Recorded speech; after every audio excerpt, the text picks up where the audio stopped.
കഴിഞ്ഞ ദിവസം ഏതോ ഒരു ചാനലിൽ പറയണ്ടായിരുന്നു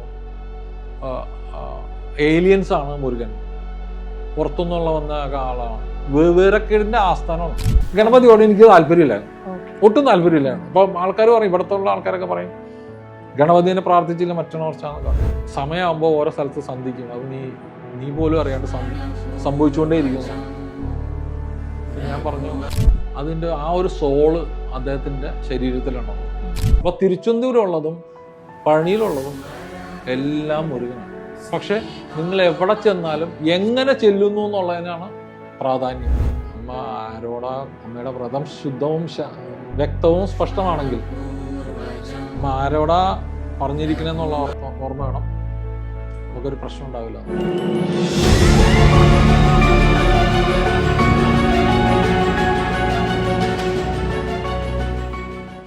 ഇത് ചോദിച്ചു കഴിഞ്ഞപ്പോൾ എനിക്കൊന്ന് പറയാൻ തോന്നിയത്, ഗണപതി ഇല്ലേ, ഗണപതിനെ എനിക്ക് ഇഷ്ടമല്ലായിരുന്നു. മാമ്പഴം കട്ടുകൊണ്ട് പോയതുകൊണ്ട് അത് ചെറുപ്പം തൊട്ടേ നമ്മളെ ഇന്നൊന്നല്ല തുടങ്ങിയ ആരാധനയല്ല. എന്നാൽ ചെറുപ്രായത്തിൽ നമ്മുടെ മനസ്സിൽ കയറുമല്ലോ, എന്നാൽ ഈ മാമ്പഴം കട്ടുകൊണ്ട് ശരിയായില്ല. ഇങ്ങനെ അതിനെക്കുറിച്ച് കഥയെന്ന് വെച്ചാൽ നമ്മൾ കാണണോ അല്ല ഉലകം ചുറ്റിയൊന്നുമല്ല, പറയണത് ഇങ്ങനെയാ. ഗണപതി ഇങ്ങനെ അച്ഛനും അമ്മേനെയും വലം വെച്ച് ഇങ്ങനെ വരണ ആ സമയം ഉണ്ടല്ലോ, ആ സമയത്തിനുള്ളിൽ ഇത് ഇങ്ങനെ കൈ കൊണ്ട് ഇങ്ങോട്ട് തരാനാ പറയണേ. പക്ഷെ അത്രയും സ്പീഡിലാണ് ഈ ഉലകം ചുറ്റാൻ അദ്ദേഹത്തിന് പറ്റുന്നത്. ഇങ്ങനെ വന്നിട്ട് കൈ കൊണ്ട് എനിക്ക് തരാൻ പറയുന്ന ആ ഒരു സ്പോട്ടിൽ ഓൾറെഡി അമ്മ നീട്ടിക്കഴിഞ്ഞു. അപ്പൊ ആർക്കാണ് കൊടുക്കേണ്ടതെന്ന് വെച്ചാൽ ഒരു നീട്ടിയ ആൾക്ക് കൊടുക്കണം എന്നുള്ള രീതിയിൽ ഗണപതി കൊടുത്തു. അപ്പൊ അതൊരു ഇൻജസ്റ്റിസ് അവിടെ ഇല്ല എന്നുള്ള മനസ്സിൽ എപ്പോഴും ഗണപതിയോട് എനിക്ക് താല്പര്യമില്ലായിരുന്നു, ഒട്ടും താല്പര്യമില്ലായിരുന്നു. അപ്പൊ ആൾക്കാർ പറയും, ഇവിടുത്തെ ഉള്ള ആൾക്കാരൊക്കെ പറയും ഗണപതിനെ പ്രാർത്ഥിച്ചില്ല മറ്റൊന്നോർച്ചാന്ന് പറഞ്ഞു. ശരി, അത് അവിടെ നിൽക്കട്ടെ എന്ന് വെച്ചു.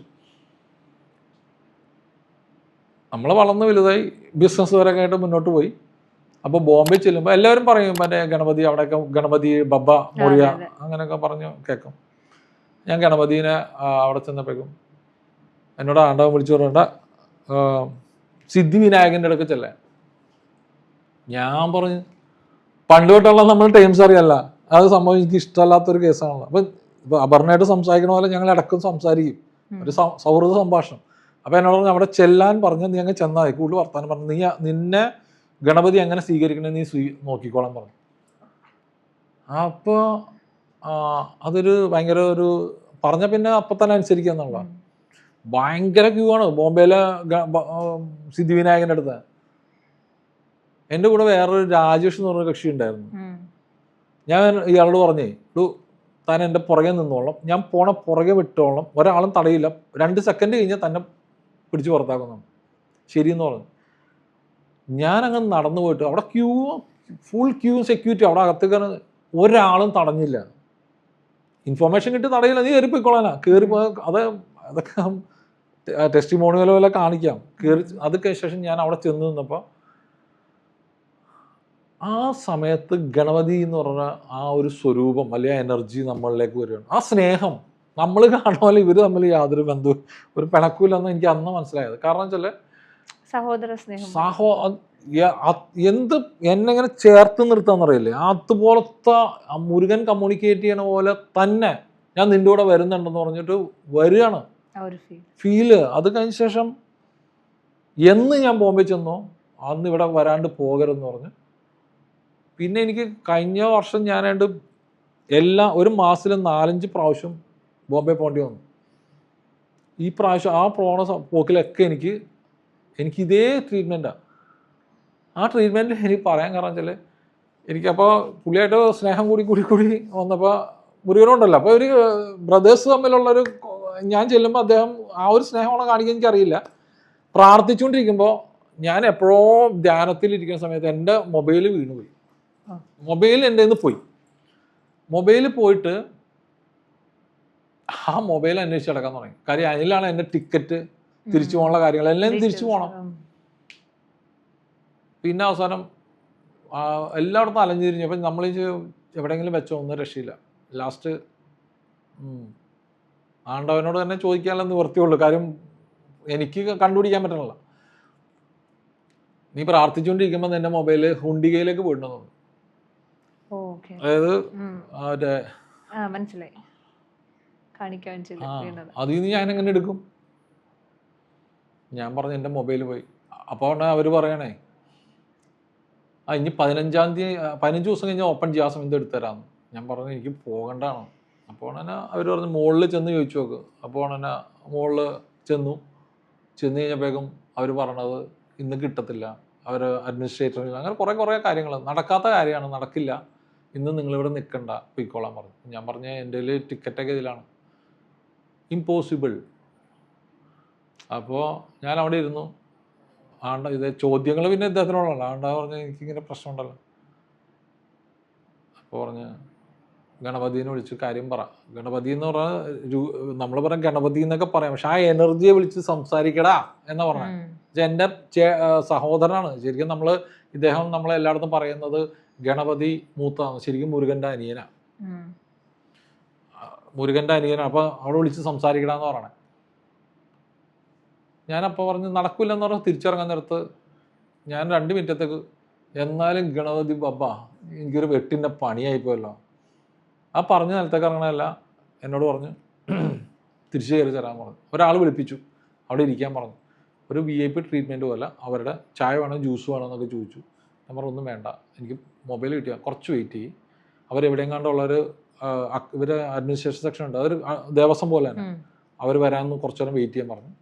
അവർ വന്നിട്ട് ഈ നീളത്തിലുള്ള ഹുണ്ടിയെ അവിടെ നമ്മൾ കാണണം, അതെല്ലാം ക്ലോസ് ചെയ്ത് എനിക്ക് വേണ്ടി ആ സാധനം എടുത്ത് തന്നു. അപ്പോൾ ആ ഒരു ബന്ധം ദൃഢമാവുകയാണ്. എന്ന് ഞാൻ ബോംബെ ചെന്നാലും അദ്ദേഹത്തിനെ കാണാണ്ട് വരാറില്ല.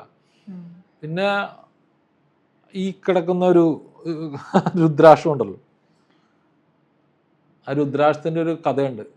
അപ്പോൾ അവിടെ നിന്ന് വെച്ച് കഴിഞ്ഞാൽ അടുത്തത് പോണ വഴിക്ക് തന്നെ ഒരു രസമുള്ള സ്ഥലമാണ് ലക്ഷ്മി ദേവി അമ്പലമുണ്ട് അവിടെ. കേട്ടിട്ടുണ്ടോ? ഇപ്പൊ ബോംബെയൊക്കെ മാറി, പക്ഷെ തിരിച്ചാ ബോംബെയിലേക്ക് വരുന്നുണ്ട്. അവിടെ ബോംബെ ആകാനുള്ള സ്ഥലത്ത് അവിടുത്തെ കുറേ നല്ല അമ്പലങ്ങളൊക്കെ ഉണ്ട്. ആ അമ്പലങ്ങളൊക്കെ കാണാനുള്ള കൊതിയും കൊണ്ട് പോയതാണ്. അപ്പോൾ ലക്ഷ്മി ദേവിയുടെ അമ്പലം, ലക്ഷ്മി സരസ്വതി കാളി, അപ്പോൾ അവിടെ ഒരു പവർഫുൾ അമ്പലമുണ്ട്. അപ്പോൾ ഒന്ന് കാണാനായിട്ടൊന്ന് പോയപ്പോൾ ഒന്ന് ശില്പ ഷെട്ടിയൊക്കെ അന്നവിടെ ഞാൻ തൊഴുകുമ്പോൾ തൊട്ടടുത്ത് വന്ന് ഇപ്പം പ്രാർത്ഥിക്കാനുണ്ടായിരുന്നു. കാരണം അത്ര ഫേമസ് ആയിട്ടുള്ള അമ്പലം. അപ്പോൾ ഈ വഴി ഞാൻ നടക്കുന്ന സമയത്ത് നമ്മളെ ലോകത്ത് നമ്മളെ ഈ കേരളത്തിൽ മുരുകനെ കുറിച്ച് അങ്ങോട്ട് അത്ര ധാരണയില്ല, വേണ്ടത്ര ആളെ അങ്ങ് അറിയില്ല എന്ന് പറയാം. കാരണം വെച്ചാൽ അഖാഡ എന്ന് കേട്ടിട്ടില്ലേ? ജുനു അങ്ങനെ അഖാഡ കേട്ടിട്ടില്ലേ? അഖാഡകളിൽ ഏറ്റവും ഫേമസ് ആയിട്ടുള്ള 2ാമത്തെ അഖാഡ മുരുകന്റെ കാർത്തികേയന്റെ അഖാഡയാണ്. അത് ഉത്തരാഖണ്ഡിലാണ്. മുരുകൻ വഴക്കിട്ട ശേഷം നമ്മളെ കൈലാസത്തിൽ നിന്ന് വഴക്കിട്ട ശേഷം നേരെ ഒരു സമയത്താണല്ലോ വഴക്കിട്ട ശേഷം ഞാൻ ഇവിടെ നിൽക്കത്തില്ല, ഇനിയിപ്പോൾ എവിടെ പോകണമെന്ന് തീരുമാനിക്കണമല്ലോ. അപ്പോൾ കൈലാസം അവിടെ നേരെ ഓപ്പോസിറ്റ് ഒരു മലയുണ്ട്. നേരെ അങ്ങോട്ട് അവിടെ വന്നാൽ നിൽക്കണം അദ്ദേഹം. അവിടെ നിന്നാണ് ആലോചിക്കുക എവിടെ പോകണമെന്ന് എന്നാണ്. ഇതൊക്കെ കഥയാണ് കേട്ടോ, എനിക്ക് എന്നോട് പറഞ്ഞ കാര്യമല്ല, ഞാൻ ആ കഥയാണ് പറഞ്ഞു തന്നെ, കേട്ടേക്കണ കഥയാണ്. അവിടെ വന്ന് നിന്നെന്നാ പറഞ്ഞത്. അന്ന് അവിടെ ഒരു അടിപൊളി അമ്പലമുണ്ട് മുരുകന്റെ. അവിടെ നിന്നാണ് തിരിച്ച് പഴനിയിലേക്ക് വന്നത്. പറയണ മറ്റേ ആ പറഞ്ഞ അഖാഡയിൽ പോകണമെന്ന് ഭയങ്കര ആഗ്രഹം. അപ്പോൾ ഈ ഭഗവതിയുടെ അമ്പലത്തിലേക്ക് പോണ സമയത്ത് ഒരു ഭയങ്കര നാഗസന്യാസി ഒരാൾ നേരെ മുകളിൽ, ഭയങ്കര നാഗസന്യാസി എന്ന് പറയുമ്പോൾ ഭയങ്കര ജടയൊക്കെ വെച്ചിട്ടൊരു പക്ഷേ. അപ്പോൾ അദ്ദേഹം മുകളിലേക്ക് കയറി പോകണം. ഒരു ചെറിയ വീടാ ബോംബെയിലെ ആ ഭഗവതിയുടെ. അപ്പം ഞാൻ കയറി ചെന്നപ്പോഴേക്കും അടിയിലൊരു ഹനുമാന്റെ അമ്പലമൊക്കെ ഉണ്ട്. അപ്പോൾ ഞാൻ മുകളിലേക്ക് കയറി ചെന്നപ്പോഴേക്കും ഒരു ഭയങ്കര പ്രായമായ ഒരു സന്യാസി പോലത്തെ ഒരാൾ കിടക്കുന്നു. ഈ നാഗസന്യാസി എന്നിട്ട് അയാളുടെ കാല് തൊട്ട് വീഴുന്നു. ഞാൻ വിചാരിച്ചു ഇതെന്താ ഒരു അത്ഭുതമായി. പിന്നെയാണ് മനസ്സിലാക്കുന്നത് കാർത്തികേയ സ്വാമിയുടെ അഖാഡയുടെ ഹെഡാണ് പുള്ളി ഇവിടെ വന്നേക്കുക. അപ്പം ഞാനിവിടെ മാറിയിരുന്നു, കാര്യങ്ങളൊക്കെ കേൾക്കാൻ വേണ്ടി മാറിയിരുന്നു. ചെന്ന് കഴിഞ്ഞ് കുറച്ച് നേരം കഴിഞ്ഞപ്പോഴേക്കാണ് ഇദ്ദേഹം ഇങ്ങനെ വിളിച്ചിട്ട് ഈ ഒരു സംഭവം എനിക്ക് എടുത്തു തന്നു, ഈ ഒരു മാല ജപിക്കാൻ പറഞ്ഞു. പിന്നെ ഞാൻ വെച്ചു അപ്പോഴും എനിക്ക് ഈ കാർത്തികേയനായിട്ടുള്ളൊരു പരിചയമൊന്നും എനിക്ക് അന്ന് മനസ്സിലൊന്നും വന്നില്ല. അത് ഞാൻ ഇത് കിട്ടി തിരിച്ചു വന്നു. അടിയിൽ വന്നപ്പോൾ അവർ ശിഷ്യഗണങ്ങളോട് ചോദിച്ചു ആരാണ് ഇദ്ദേഹം എന്ന് ചോദിച്ചപ്പോഴാണ് പറഞ്ഞത് കാർത്തികേയന്റെ ഉപാസകനാണ് അദ്ദേഹം. ഭയങ്കര അത്ഭുതമായിപ്പോയി എനിക്ക്. ഭയങ്കര എന്താ പറയുക, ഞാൻ തിരിച്ചു കയറി ചെന്നു. അപ്പോഴേക്കും ഇവരൊക്കെ പോയി. ഞാൻ പറഞ്ഞു, ഇന്ന കാടിൽ എനിക്കൊന്ന് ചെല്ലാൻ വേണ്ടി മനസ്സുകൊണ്ട് കൊതിച്ചിരിക്കുകയായിരുന്നു, അപ്പോഴാണ് താങ്കളെ പരിചയപ്പെടാൻ പറ്റിയത്. അപ്പോൾ പുള്ളി പറഞ്ഞ്, സമയമാകുമ്പോൾ ഓരോ സ്ഥലത്ത് സന്ധിക്കും, അത് നീ പോലും അറിയാണ്ട് സംഭവിച്ചുകൊണ്ടേ ഇരിക്കുന്നതാണ്. അപ്പം ഞാൻ പറഞ്ഞു, ഇദ്ദേഹത്തിൻ്റെ കാർത്തികൻ്റെ ഇതായിട്ട് അങ്ങ് ആരാധിക്കുന്ന ഒരു ഫോട്ടോയും ഞാൻ കണ്ടില്ലല്ലോ എന്ന് പറഞ്ഞു. ചോദിക്കാൻ പാടുള്ളതല്ല, എങ്കിലും ചോദിച്ചു കഴിഞ്ഞപ്പോൾ പുള്ളി ഒരു പട്ടങ്ങൾ മാറ്റി കഴിഞ്ഞിട്ട് നോക്കി കഴിഞ്ഞാൽ അടിപൊളി ഒരു പഞ്ചലോകത്തിൻ്റെ വിഗ്രഹം ഇരിക്കുക. അവിടെയാണ് അദ്ദേഹം പ്രാർത്ഥിച്ചുകൊണ്ടിരിക്കുന്നത്. പോയി വരാൻ പറഞ്ഞ് അന്ന് പോന്നു. തൃശ്ശൂർ ക്ഷേത്രത്തിൽ എത്തിക്കഴിഞ്ഞാൽ, അതായത് നമ്മുടെ ജീവിതത്തിൽ എത്തുന്ന ആൾക്കാരുടെ ജീവിതത്തിൽ എന്തെങ്കിലും മാറ്റം സംഭവിക്കുന്നു കേട്ടിട്ടുണ്ട്. അപ്പൊ സാറിന് തൃശ്ശൂർ ചെന്നെത്തിയപ്പോൾ അങ്ങനെ എന്തെങ്കിലും ഒരു മാറ്റം? എന്നെ സംബന്ധിച്ചോളം, മുരുകനെ സംബന്ധിച്ചോളം എവിടെയും ഒരേ എനർജിയാണ് എന്നെ സംബന്ധിച്ചിടത്തോളം. പക്ഷേ നമ്മളിപ്പോൾ ഓരോ അമ്പലങ്ങൾക്കും ഓരോ പ്രത്യേകത ഉണ്ട്. അവിടെ ചെന്ന് കഴിഞ്ഞാൽ മുരുകനെ ദർശിച്ചോ, എന്താണ് മുരുകനെന്ന് നമുക്കൊന്ന് പറയേണ്ടി വരും. അപ്പോൾ അതിനെക്കുറിച്ച് മുരുകൻ കഴിഞ്ഞ ദിവസം ഏതോ ഒരു ചാനലിൽ പറയണ്ടായിരുന്നു, ഏലിയൻസ് ആണ് മുരുകൻ, പുറത്തുനിന്നുള്ള വന്ന ആളാണ്, വിവരക്കേടിൻ്റെ ആസ്ഥാനമാണ്. ഞാൻ എൻ്റെ അനുഭവം പറഞ്ഞുതരാം. It is A powerful energy. നമ്മളിപ്പോൾ ആ എനർജിയെ നമ്മൾ കാണണമെന്നുണ്ടെങ്കിൽ നമ്മൾ ഹയർ എൻഡ് മെഡിറ്റേഷനിൽ തന്നെ പോകണം. നമ്മൾ പറഞ്ഞ രൂപം ഭാവമൊക്കെ ഇപ്പം പറയണില്ല. ഇപ്പോൾ അപർണക്ക് ഒരു വ്യക്തിത്വമുണ്ട്. അപർണ എന്നോട് ചോദിക്കുക, അപർണ എങ്ങനെ ഇരിക്കുമെന്ന് പറഞ്ഞാൽ ഇങ്ങനെ ഡ്രസ്സൊക്കെ ഇട്ടിരിക്കുമെന്ന് പറയണ്ടേ. അതുപോലത്തെ ആ എനർജി അതിലേക്ക് കൺവേർട്ട് ആവുന്നു മാത്രമേ ഉള്ളൂ. എൻ്റെ ഇഷ്ടത്തിന് അവർ മാറുന്നു. അദ്ദേഹത്തിന് ഒരു രൂപമുണ്ട്, അത് ദർശിച്ചിട്ടുണ്ടല്ലോ മുന്നേ. ശ്രീനാരായണ ഗുരു ദർശിച്ചിട്ടുണ്ടല്ലോ, ബാഹുലേയാഷ്ടകമൊക്കെ അദ്ദേഹം രചിച്ചിട്ടില്ലേ. ഇതിനൊക്കെ ഒരു രൂപം ഭാവമുണ്ട്. അത് ഉടൻ തന്നെ വ്യക്തമായിട്ട് നമ്മൾ പണ്ട് ഇരിക്കുന്ന മുരുകന്റെ ഫോട്ടോ, ഇത് രാജാലങ്കാരാണ്. അതിനു മുമ്പ് നമ്മളെ വീടുകളിലൊക്കെ ഉണ്ടായിരുന്ന എന്തുവാ, പണ്ട് പഴയ വീടുകളിലും പാലക്കാട് ഏരിയകളിലൊക്കെ, ഞാൻ കഴിഞ്ഞ ദിവസം പാലക്കാട് റെയിൽവേ സ്റ്റേഷനിൽ അവിടെ ചായക്കട കയറി കഴിഞ്ഞപ്പോൾ ഈ മയിലില്ലേ, മയിൽ വിടർന്ന് നിൽക്കണ ഒരു വേല് പിടിച്ചിരിക്കണ ഒരു ദണ്ഡായുധമാണിയായിരുന്നു, അല്ല വേലായുധനാണ് ഉണ്ടായിരുന്നത്. കാലം ചെല്ലും തോറും ആൾക്കാരുടെ കലാസൃഷ്ടി അനുസരിച്ച് മാറിക്കൊണ്ടിരിക്കും. ഇത് തന്നെ ഇപ്പൊ സംഭവിച്ചുകൊണ്ടിരിക്കണം. ആൾക്കാർക്ക് വായിക്കിട്ടിയ ഏലിയൻസാന്ന് പറഞ്ഞു അതിന്റെ പുറകെ പോവാം. പക്ഷെ ഇതിൽ പ്രോബ്ലം പറ്റുന്ന സാധാരണ ജനങ്ങളുണ്ടല്ലോ, അവർക്ക് സംശയം വരും, ഇതെന്താണ്, എവിടെയാണ്. ഒറ്റ കാര്യമുള്ളൂ, it is A powerful number 1 energy cannot be created nor B destroyed എന്ന് പറഞ്ഞു. E=mc² എന്ന് പറയാൻ വിവരം കിട്ടിയത് നമ്മുടെ ഇവിടുന്ന് തന്നെയാണ്. നമ്മൾ കാണുന്ന എന്തും എനർജിയാണ്. അതിനെ ഒരു രൂപത്തിൽ നിന്ന് മറ്റു രൂപത്തിലേക്ക് മാറ്റുകയാണ്. നമ്മളിപ്പോൾ അപർണയ്ക്ക് ഒരു ആഗ്രഹമുണ്ട്, നാളെ ഒരു കാറ് വാങ്ങിക്കണം, അല്ലെങ്കിൽ ഒരു വീട് വെക്കണം. അപ്പോൾ ആദ്യം തന്നെ ചിന്തയിൽ നിന്ന് നമ്മൾ എനർജി ഉണ്ടാക്കുകയാണ് അല്ലേ. ഇത് എല്ലാവരും ഉണ്ടാക്കും, പക്ഷെ ഈ എനർജിയെ ക്രിയേറ്റ് ചെയ്ത എനർജിയെ സപ്പോർട്ട് ചെയ്യുന്ന ഒരു എനർജി വേണം. പണ്ട് മുരുകൻ ഇന്ന സ്ഥലത്ത് ജീവിച്ചിരുന്ന രാജാവായിരുന്നു, ഇതൊക്കെ വെറുതെ പറയുന്നു. നിങ്ങൾക്ക് സിമ്പിളായിട്ടും ഏത് ലോകത്തിനെ പറയാനുള്ള ഒരേ ഒരു കാര്യം വെച്ചാൽ, നിങ്ങളുടെ ആഗ്രഹങ്ങൾ സംഭവിക്കാൻ പറ്റുന്ന അതൊരു എനർജിയാണല്ലോ. ചിന്ത ഒരു എനർജിയാണ് അല്ലേ. ആ ചിന്തയുടെ എനർജി നിങ്ങൾക്ക് സംഭവിപ്പിക്കണമെങ്കിൽ, മാനിഫെസ്റ്റേഷൻ എന്ന് ഇംഗ്ലീഷിൽ വാക്ക് പറഞ്ഞാൽ അപ്പം മനസ്സിലാവും, അപ്പൊ പറഞ്ഞാൽ മനസ്സിലാവും. അത് എല്ലാം ഇംഗ്ലീഷ് വന്നേക്കാണല്ലോ, ഇതെല്ലാം പോയിട്ട് അവിടെ തിരിച്ചു വരാണല്ലോ. ആ മാനിഫെസ്റ്റേഷന് വേണ്ടി നമുക്ക് യൂസ് ചെയ്യാൻ പറ്റുന്ന ഏറ്റവും നല്ല ശുദ്ധമായ എനർജി, നെഗറ്റീവ് എനർജി ഉണ്ട്, പോസിറ്റീവ് എനർജി ഉണ്ട്. അതിന് നമ്മൾ പല സേവകളും പല ഇതൊക്കെ ഉണ്ടാവും. അതിലേറ്റവും ശുദ്ധമായ എനർജി, കാര്യം നമുക്ക് ദോഷമില്ലാത്ത എനർജി, വിളിച്ചാൽ വെളിപ്പുറത്തെത്തുന്ന എനർജി. അതിൻ്റെ എനർജിയുടെ പേര് രൂപം നിങ്ങൾ കൊടുക്കുകയാണ്. ഇങ്ങനെ കൊടുത്താൽ ഇങ്ങനെ, വേറെ രൂപത്തിൽ കൊടുത്താൽ അങ്ങനെ. അപ്പോൾ തിരുച്ചെന്തൂരുള്ളതും പഴനിയിലുള്ളതും എല്ലാം മുരുകനാണ്. പക്ഷെ നിങ്ങൾ എവിടെ ചെന്നാലും എങ്ങനെ ചെല്ലുന്നു എന്നുള്ളതിനാണ് പ്രാധാന്യം. പഴനി ചെല്ലുന്നുണ്ട്, ഇഷ്ടംപോലെ ടൂറിസ്റ്റുകൾ പണ്ട് കയറും, ഇപ്പം അത് നിർത്തി. പണ്ട് കുട്ടികളൊക്കെ ചെന്ന് കഴിഞ്ഞാൽ അപ്പം തന്നെ നേരെ മുകളിലേക്ക് കയറും പഴനി കാണാനായിട്ട്. അത് കാണാൻ വേണ്ടി പോണ എല്ലാ സ്ഥലം അല്ല, അത് അറിയാൻ വേണ്ടി പോകണം, അറിവ് തേടി പോണ സ്ഥലമാണ്. അറിവ് എന്ത് തേടിയാണെന്ന് നോക്കണം. അറിവെന്ന് പറഞ്ഞാൽ ജ്ഞാനത്തിൻ്റെ അറിവാണെന്ന് പറഞ്ഞാൽ, ഈ ലോകത്തെ മെറ്റീരിയലിസ്റ്റിക് ആയിട്ടുള്ള സാധനം തേടി പോണ ആൾക്കാരാണെന്നുണ്ടെങ്കിൽ അങ്ങനെ പക്ഷെ ഇതിനൊക്കെ എടുക്കുമ്പോഴും ആ എനർജിക്ക് തോന്നണ്ടേ നിങ്ങളെ സപ്പോർട്ട് ചെയ്യാൻ? ശരിയല്ലേ? നിങ്ങൾക്കിപ്പോൾ എന്നോട് ചോദിക്കുകയാണ് പൈസ ഒരു 5 ലക്ഷം രൂപ കടം തരുമെന്ന് വെച്ചാൽ എനിക്കും തോന്നണ്ടേ നിങ്ങൾക്ക് തരാൻ, അല്ലേ? എൻ്റെ എന്തെങ്കിലും ആവണ്ടേ? ഇതാകാൻ ശ്രമിക്കൂ. എന്നോട് പലപ്പോഴും കഴിഞ്ഞ ദിവസം വിളിച്ചിട്ട് ചോദിക്കുകയാണ്, എൻ്റെ വീട് ജപ്തിയാണ്, മറ്റേ പ്രശ്നമാണ്, ഇങ്ങനെ പല പ്രശ്നമുണ്ട്. ഈ പ്രശ്നം ക്രിയേറ്റ് ചെയ്ത് ആരാ? അവരുടെ കയ്യിലിരിപ്പാ. അത് കർമ്മയാണ്. അത് കർമ്മ തന്നെ പിറ്റേ ദിവസം ഒരു ദിവസം കൊണ്ട് തീർക്കാൻ പറഞ്ഞാൽ നടക്കുമോ? നടക്കില്ല. പക്ഷെ അത്ഭുതം നടന്നിട്ടുണ്ട്, നടത്തിയിട്ടുണ്ട്. അത് ഞാനൊരു കുട്ടിയുടെ വീട്ടിൽ ഇങ്ങനെ ചെന്നപ്പോൾ തൊട്ടടുത്തൊരു അമ്മ വന്നിട്ട് എന്നോട് പറഞ്ഞു, എന്നെ കാണാൻ വന്നാണ്, നമിച്ചൊക്കെ ഇരുന്ന്.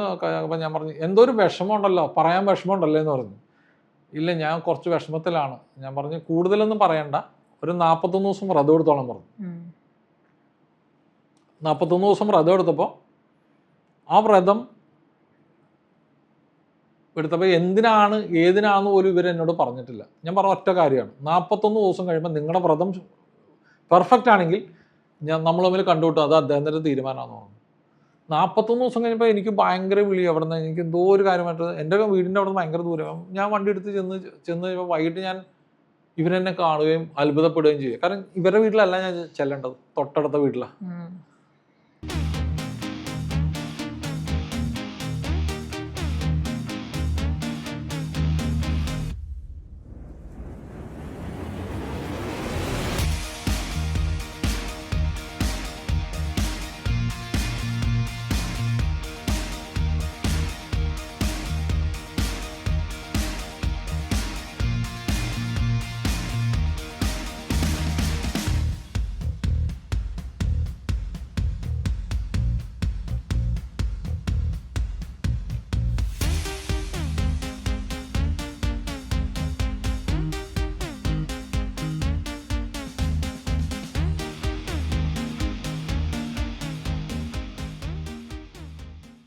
ഞാൻ കണ്ടു, സംസാരിച്ചു.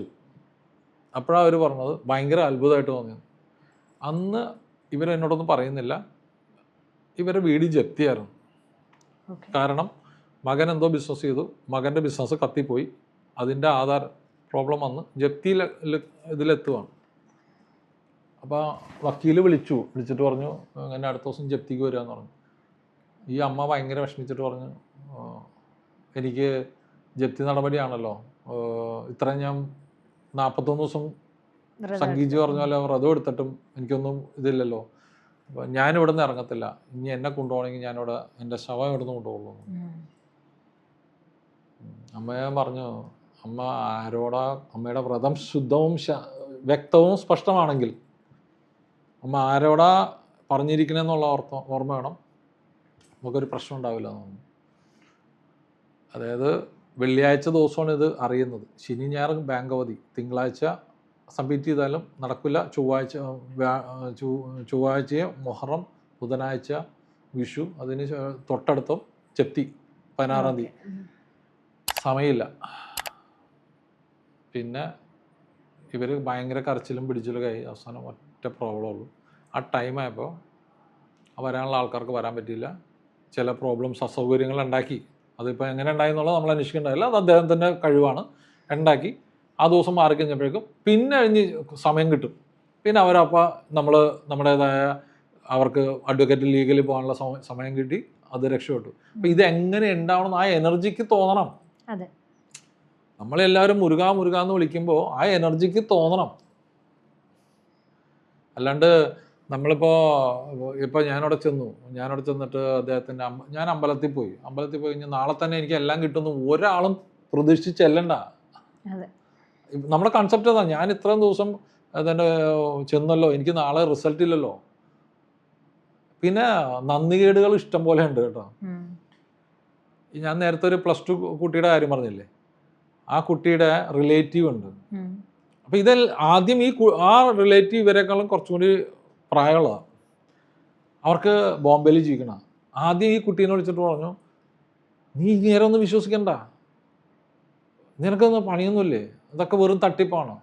അപ്പോൾ തന്നെ അവൾ പറഞ്ഞു, എൻ്റെ അനുഭവം എന്നെ വിശ്വാസമാക്കി, ചേച്ചിയുടെ കാര്യം ചേച്ചി നോക്കാൻ പറഞ്ഞു. കുറേ നാൾക്ക് ശേഷം അവരുടെ പേര് ലക്ഷ്മി എന്നാണ്.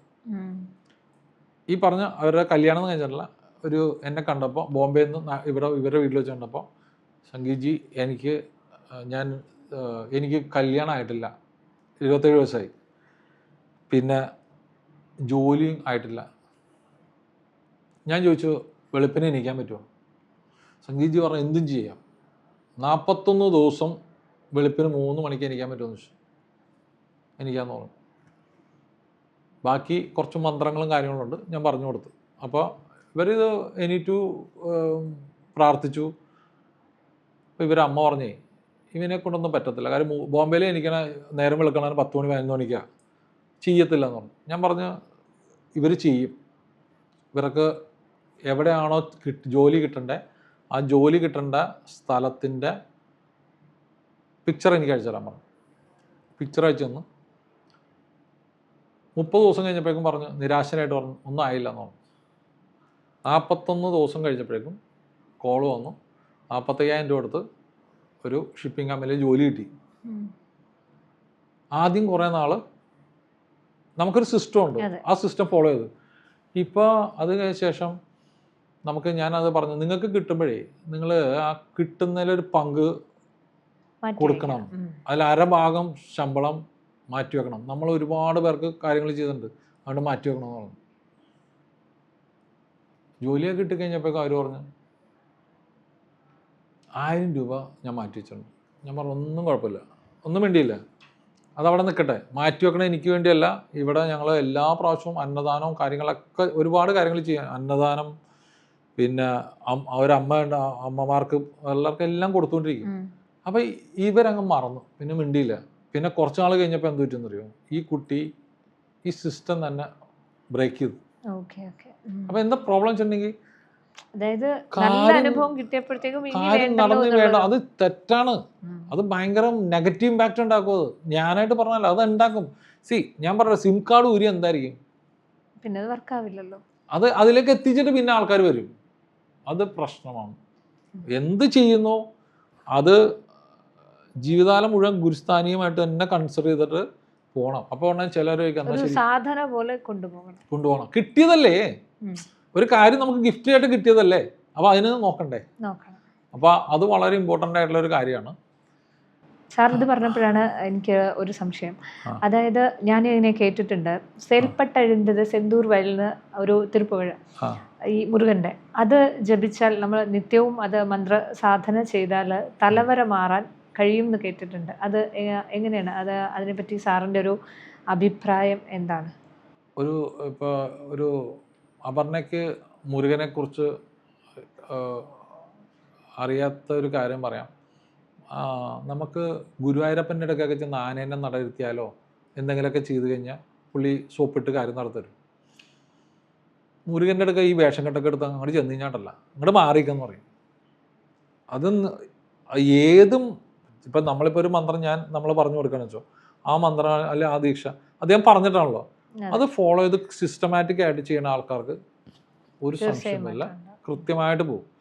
ഇനി ഒരു കാര്യം കൂടി ശ്രദ്ധിക്കേണ്ടത്, എൻ്റെ ഒരു ഫ്രണ്ട് ഇവിടെ ബൽറാം എന്ന് പറഞ്ഞിട്ട് ഇവിടെ എറണാകുളം ഇവിടെ തന്നെ ഉള്ളതാണ്. അദ്ദേഹത്തിന് ഒരു കൊട്ടേഷൻ കിട്ടുമായിരുന്നു. അതൊരു ഓൾ ഇന്ത്യ ബേസിലുള്ള ലൈഫ് LICയുടെ കാറ്ററിങ്ങിൻ്റെ ഓർഡറായിരുന്നു. ഭയങ്കര അന്ന് ലേമറിഡിയനാണ് അന്ന് നമ്മുടെ ഇവിടെ ഫുഡൊക്കെ അത്രയും കപ്പാസിറ്റിയോട് ചെയ്യാൻ പറ്റുന്നത്. അതിനുവേണ്ടി കലൂർ സ്റ്റേഡിയം മൊത്തം ഫ്രണ്ടിലും ഇതിട്ടു, ജെയിൻ ഫുഡ് എല്ലാം ഇട്ടു, എല്ലാം. പക്ഷേ ഇതിന് ചെയ്യണമെങ്കിൽ ഇത് ഓർഡർ കിട്ടണം. പുള്ളിക്കത് സ്ലിപ്പായ നേരത്ത് പുള്ളി പറഞ്ഞു എനിക്കത് കിട്ടുമെന്ന് സംശയം. ഞാൻ പറഞ്ഞൊരു കാര്യം ചെയ്യും, നമുക്കൊന്ന് പഴനിയിലേക്ക് പോകാം, കുറച്ച് കാര്യങ്ങളോടെ ചെയ്യാം, ഞാൻ പറഞ്ഞു തരാമെന്ന് പറഞ്ഞു. പുള്ളി ഞാൻ റെഡിയാന്ന് പറഞ്ഞു. പുള്ളി ചെയ്തു, പുള്ളിക്ക് ഓർഡർ കിട്ടി. ഈ പറഞ്ഞ പഴനിയിലേക്കുള്ള യാത്രയും തുടങ്ങി. ഇവർ വെള്ളമടിക്കും. ഇവർ ഒന്ന് പഴനി ചെന്ന് എഴുതാൻ പോരെ, ഞാനത് സ്മോളിങ് വണ്ടിയിൽ വെച്ച പ്രശ്നം. പോകുമ്പോൾ ശുദ്ധമായിട്ട് പോകുന്നില്ല. ഇപ്പൊ ശുദ്ധതയുടെ കാര്യം അപർണ ചോദിച്ചതിന് നേരത്തെ ഉത്തരം കിട്ടിയ പോകുമ്പോ ശുദ്ധമായിട്ട് തന്നെ പോവാ, ചെയ്യുമ്പോൾ ശുദ്ധമായിട്ട് ചെയ്യുക. അപ്പോൾ ആ ഒരു യാത്രയിൽ പുള്ളി ഓംലെറ്റ് വാങ്ങിച്ചു കഴിച്ചു, പൊറോട്ട വാങ്ങിച്ചു കഴിച്ചു, നോൺ വെജ് കഴിച്ചില്ല. അപ്പം ഞാൻ പറഞ്ഞു എനിക്ക് ഇഷ്ടപ്പെടുന്നില്ല എന്ന് പറഞ്ഞു. കാര്യം ഇപ്പോൾ ഫ്രണ്ട്സ് ആവുന്നിടത്ത് അന്നൊക്കെ ഇതുപോലെ ഒന്നും ഇല്ല. നമ്മളൊരു ബിസിനസ് ഗ്രൂപ്പ് ആവുന്നിടത്ത് വെറുപ്പിക്കാനും പറ്റില്ല. അവിടെ ഞാൻ പറഞ്ഞു ഇതിൻ്റെ പണി 8-ന് കിട്ടും, എന്നെ പറഞ്ഞിട്ട് കാര്യമില്ല എന്ന് പറഞ്ഞു. ഞാനപ്പോൾ ഓട്ടോമാറ്റിക് ഫ്രണ്ടിലിരുന്നു. പിന്നെ രാത്രി റൂമിൽ ചെന്നു. അപ്പോൾ ഒരു 4 മണി 5 മണി ആയപ്പോഴേക്കും 3 മണിക്ക് ചെന്നു. ഒന്ന് കുളിയൊക്കെ കഴിഞ്ഞു. എല്ലാവരും മുകളിലേക്ക് കയറാമെന്ന് വെച്ചു. ഞാനിവിടെ 3 പേരെ ഫ്രണ്ട്, അവർ 3 പേര് 4 പേരുണ്ടായിരുന്നു. അവർ തൊഴിലിട്ടെന്ന് വെച്ചാൽ ആദ്യം ഇവരെ വിട്ട്. അവരൊന്ന് കാണാനായിട്ട് സമ്മതിച്ചില്ലെന്ന്. അതായത് കഴുത്തി പിടിച്ച ഒരറ്റ തള്ളാൻ നല്ലിട്ടുണ്ടല്ലോ. ഒരു സെക്കൻഡ്, ഫ്രാക്ഷൻ ഓഫ് സെക്കൻഡ് പോലും പുള്ളിക്ക് കാണാൻ പറ്റില്ല. വെച്ചാൽ അവിടെ നിൽക്കുന്ന സെക്യൂരിറ്റിക്കാരനാണെന്ന് തോന്നുന്നു. ശുദ്ധത കീപ്പ് ചെയ്യാത്തോണ്ട് വലിച്ചങ്ങ് നിലത്തേക്കിട്ട്. ഈ ശുദ്ധത, അതായത് മനസ്സിൻ്റെയും ശുദ്ധി വേണം, ശരീരശുദ്ധിയും വേണം. ഈ രണ്ട്, അതായത് പൂർണ്ണമായ പരിശുദ്ധിയോടുകൂടിയാണോ എല്ലാവരും മുരുകനിലേക്ക്? എല്ലാവരും അങ്ങനെ ആവണമെന്ന് നിർബന്ധമില്ല. പക്ഷെ ഓരോരുത്തരും തേടുന്ന ആ ഒരു, നമ്മൾ ഒരാളെ കാണാൻ ചെല്ലുമ്പോൾ ഓരോരുത്തർക്കും ഓരോ കാര്യങ്ങളായിരിക്കും. ചിലവർക്ക് ഒന്നും പറയാനുണ്ടാവില്ല, അദ്ദേഹത്തിനെ ഒന്ന് കണ്ടാൽ മതിയായിരിക്കും. ചിലവർക്ക് മക്കളുടെ കാര്യമായിരിക്കും, ചിലവർക്ക് ഭർത്താവിൻ്റെ ജോലിയുടെ കാര്യമായിരിക്കും. അപ്പോൾ ഇതിൽ ഓരോ ആൾക്കാർക്കും ഡിഫറെൻ്റാണ്. അപ്പോൾ ഇവരെ അപ്പോൾ ഈ ആവശ്യങ്ങൾക്കനുസരിച്ച് മാത്രമാണോ നമ്മൾ ദൈവങ്ങളെ? ഇപ്പം 90% എല്ലാവരും അങ്ങനെയല്ല ചെയ്യുന്നത്. അതിനുള്ള മെറ്റീരിയലിസ്റ്റിക് വേൾഡ് എന്ന് നമ്മൾ പറയാം. നമുക്ക് എന്തോ സാധിച്ചിട്ട് അതുകൊണ്ടാണല്ലോ പറഞ്ഞത്, സാധിച്ചു കഴിഞ്ഞാൽ പിന്നെ വിട്ടടിച്ച് പോവാ, സംസാരിക്കുന്നില്ല, കോണ്ടാക്ട് ഇല്ല, പിന്നെ അടുത്തൊരു പ്രശ്നം വരുമ്പോഴേക്കും സമീപിക്കുക. ഞാൻ കഴിഞ്ഞ ദിവസം ഒരു ഡോക്ടറുടെ വൈഫ്, അദ്ദേഹം എന്നെ ഇതുപോലെ കണ്ടിട്ട് വിളിക്കുവാണ്, എന്നെ കാണണം, സംസാരിക്കണം എന്നൊക്കെ പറഞ്ഞു. അപ്പം ഞാൻ ചോദിച്ചു എന്താണെന്ന് വെച്ചിട്ട്, അദ്ദേഹം മുരുകൻ്റെ നല്ല ഭക്തനാണ്, അപ്പോൾ വീഡിയോ കണ്ടിട്ട് വിളിച്ചാന്ന് പറഞ്ഞു. ശരി, അപ്പോൾ ചെന്ന് കണ്ടു. അവിടെ സംസാരിച്ചുകൊണ്ടിരിക്കുമ്പോഴാണ് പുള്ളി പറയണേ, വൈഫിൻ്റെ സ്വഭാവത്തിലേക്ക് ഒരു അബ്നോർമാലിറ്റി ഉണ്ട്. അവർ പെരുമാറുമ്പോൾ ഈ വേറൊരു വ്യക്തിത്വം പെട്ടെന്ന് ചൂടാവും, അങ്ങനെ ഒരു പല പല കാര്യങ്ങൾ. അപ്പോൾ അത് ഇപ്പോൾ സാറിന് അങ്ങനെ ഇപ്പോൾ ഒരാളെ കണ്ടു കഴിഞ്ഞാൽ, അല്ലെങ്കിൽ ഒരാളുമായിട്ട് സംസാരിച്ച് ഇടപഴകുമ്പോൾ സാറിനത് മനസ്സിലാക്കാൻ കഴിയുമോ? അപ്പോൾ അതായത് ഒരു നെഗറ്റീവ് എനർജി അയാളിൽ ഉണ്ട് എന്ന് അത് എനിക്ക് കാണണമെന്നില്ല.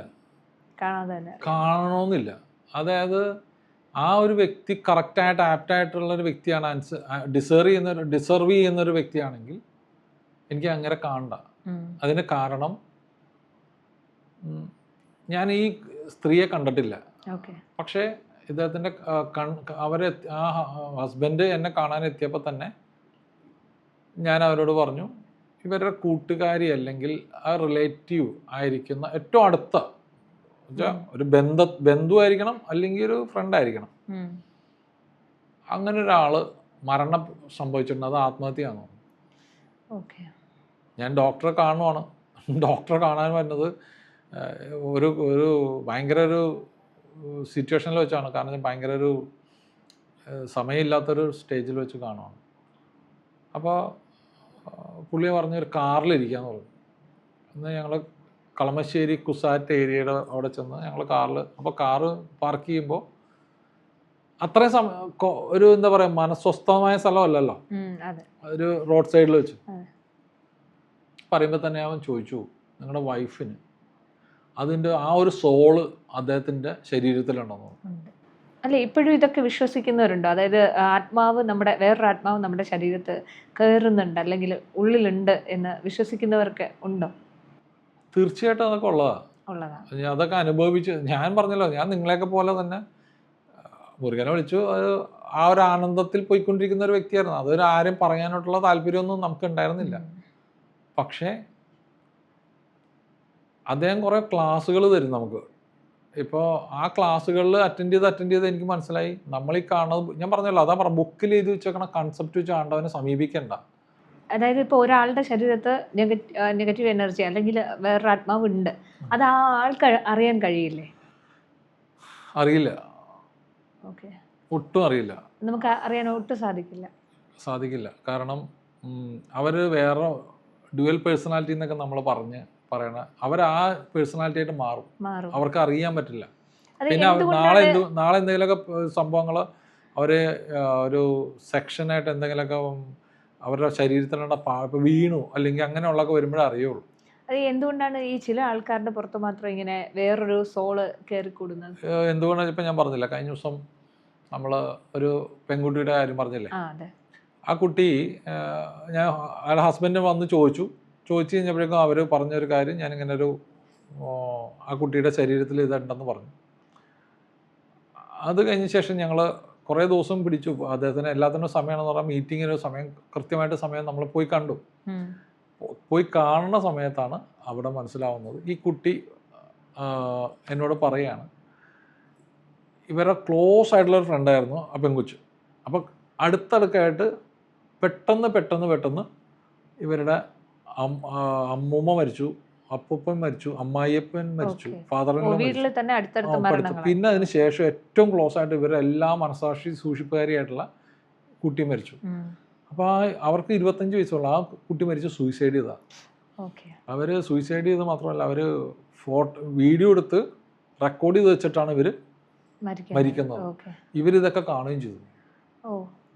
പിന്നെ കാണുന്നതിലൂടെയല്ല, ഇവരൊക്കെ കണ്ടിട്ടുണ്ട്. പക്ഷെ ഇതെല്ലാം കഴിഞ്ഞ ശേഷം ഇവരുടെ നമ്മൾ ഈ മരിച്ച ആത്മാവിന് നമ്മൾക്ക് ഇവിടെ ഈ ലോകത്ത് ഒരു അറ്റാച്ച്മെന്റ് ഉണ്ടെങ്കിൽ വിട്ടുപോകാൻ പാടാം.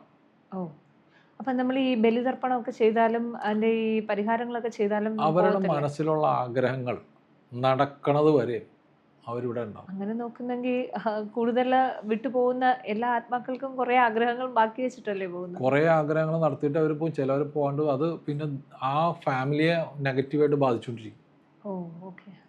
ഫോർ എക്സാമ്പിൾ, എടപ്പള്ളിയിൽ ഒരു ഹോസ്റ്റലിൽ ഒരു പെൺകുട്ടി ആത്മഹത്യ ചെയ്തിരുന്നു. കറക്റ്റായിട്ട് പറഞ്ഞു മാമംഗലം. ഞാൻ പറയണതെല്ലാം റിയലിസ്റ്റിക് ആയിട്ട് ആണ്ടവൻ തന്ന നിർദ്ദേശം അനുസരിച്ച് ഉള്ള കാര്യങ്ങൾ, ബുക്കല്ല. നമ്മൾ ബുക്ക് വായിച്ചിട്ടുള്ള അറിവല്ല എനിക്കുള്ളത്. ഈ ആത്മാക്കളെ കുറിച്ചുള്ള ഒരു ബുക്ക് എനിക്ക് അറിയില്ല. പക്ഷേ അവരായിട്ട് കമ്മ്യൂണിക്കേറ്റ് ചെയ്യാൻ പറ്റും. ആ കുട്ടി എന്താണെന്ന് വെച്ചാൽ എൻ്റെ കമ്പനിയിൽ സ്റ്റാഫായിരുന്നു. ആത്മഹത്യ അതല്ല, ഒരു കുട്ടി സ്റ്റാഫായിട്ടുണ്ടായിരുന്നു. ആ കുട്ടി എപ്പോൾ വന്നാലും കമ്പനിയിൽ വന്നു കഴിഞ്ഞാൽ ഉറക്കം തൂങ്ങി നിൽക്കും. അപ്പോൾ നമ്മൾ പറഞ്ഞു ഒരു കാര്യം മോള് പറ്റില്ലെങ്കിൽ വിട്ടു പോയിക്കോളാം എന്നുള്ള മൂഡിൽ പറഞ്ഞപ്പോൾ ഇവർ മുരുകൻ്റെ ഉപാസകനല്ലേ സാറ്, എനിക്ക് എന്താ ഇങ്ങനെ വന്നതെന്ന് ഒന്ന് ചിന്തിക്കാൻ പറഞ്ഞു. അപ്പോൾ ഈ കുട്ടി വരുന്നത് ഒറ്റപ്പാലത്തുനിന്നാണ്, ഹോസ്റ്റലിൽ വന്ന് നിൽക്കുകയാണ്. ഈ കുട്ടി ഇങ്ങനെ ഹോസ്റ്റലിൽ വന്ന് നിന്ന് പഠിക്കാൻ പോകുന്ന നേരത്ത് പിറ്റേ ദിവസം ഞാൻ പറഞ്ഞു 2 കുട്ടികളെ നിങ്ങളുടെ ഹോസ്റ്റലിൽ ആരെങ്കിലും കൊണ്ടുപോകാം, നമുക്ക് നോക്കാമെന്ന് പറഞ്ഞു. അങ്ങനെ ഈ കുട്ടിയെ ഇരുത്തി ഫസ്റ്റ് എനിക്ക് ഈ ആത്മാക്കളായിട്ടുള്ള ഒരു ബന്ധം എന്ന് പറഞ്ഞാൽ കമ്മ്യൂണിക്കേഷൻ നടക്കണം ആ ടൈമിലാണ്. അവിടെ ആ കുട്ടിയായിട്ട് സംസാരിച്ചപ്പോഴാണ് പെട്ടെന്ന് എനിക്ക് മനസ്സിലാവുന്നത് ഈ കുട്ടിയുടെ ശരീരത്തിൽ 2 സോള് പ്രസൻസ് ശരീരത്ത് 2 പേരെ കണ്ടു. 2 പേരുടെ ആത്മാവ്.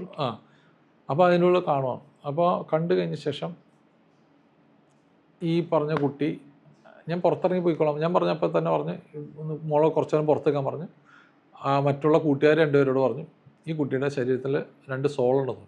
അപ്പോൾ അവരെന്നെ സ്വാഭാവികമായിട്ടും ഇന്നത്തെ ജെൻസി പിള്ളേർ പോലെ കളിയാക്കി. അതൊക്കെ വെറും ധാരണയാണ്. ചോദിച്ചല്ലോ ഇങ്ങനെ ഉണ്ടോല്ലോ. അപ്പോൾ എല്ലാവരും പറയുന്നൊരു ഇതൊക്കെ വെറുതെയാണ്.